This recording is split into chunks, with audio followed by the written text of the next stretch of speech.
بسم اللہ الرحمن الرحیم۔ طب نبوی سے علاج۔ ہمارے نبی صلی اللہ علیہ وسلم نے ہر بیماری کا علاج بتایا ہے۔ ہمارے نبی نے جو علاج بتائے ہیں اسے طب نبوی کہتے ہیں، یعنی ہمارے نبی کا بتایا ہوا طریقہ، ہمارے نبی کا بتایا ہوا علاج، اسے طب نبوی کہتے ہیں۔ تو آج طب نبوی سے متعلق ایک حدیث ہم آپ کے سامنے پیش کرتے ہیں۔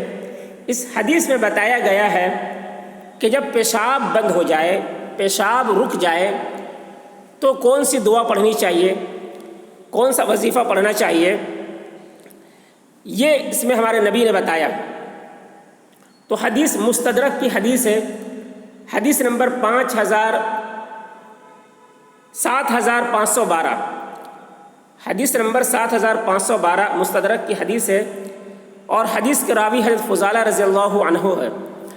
حضرت فضالہ رضی اللہ عنہ کے پاس ایک شخص آیا اور اس نے کہا کہ اس کے والد کا پیشاب بند ہو گیا ہے، یعنی اس کے والد کو پیشاب نہیں ہو رہا ہے۔ یہ شکایت لے کر آئے حضرت فضالہ رضی اللہ عنہ کے پاس۔ اس پر حضرت فضالہ رضی اللہ عنہ نے وہ دعا تعلیم فرمائی جو انہوں نے رسول اللہ صلی اللہ علیہ وسلم سے سنی تھی، یعنی وہ دعا جو اللہ کے رسول صلی اللہ علیہ وسلم نے بتایا ہے اس موقع پر پڑھنے کے لیے۔ وہ دعا کیا ہے؟ دیکھیے، وہ دعا ہے ربنا الذی فی السماء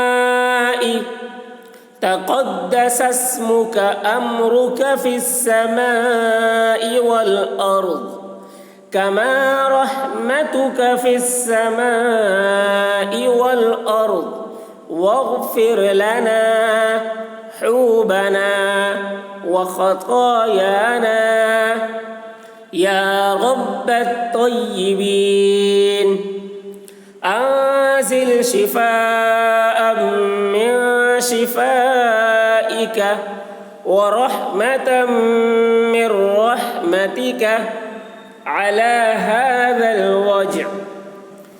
یہ دعا ہے، یہ دعا ہمارے نبی نے تعلیم فرمائی ہے۔ جب پیشاب رک جائے، پیشاب نہ ہو، تو یہ دعا پڑھیے، اس دعا کو پڑھتے رہیے، انشاءاللہ اللہ ضرور شفا دے گا، کیونکہ ہمارے نبی کی بتائی ہوئی یہ دعا ہے۔ تو ہمارے نبی کی بتائی ہوئی دعا ہے، اس یقین کے ساتھ پڑھیے کہ ہمارے نبی نے یہ دعا بتائی ہے تو ضرور شفا ہوگی۔ تو اس یقین کے ساتھ پڑھیے گا یہ دعا ایسے موقع پر، تو انشاءاللہ ضرور اللہ شفا دیں گے۔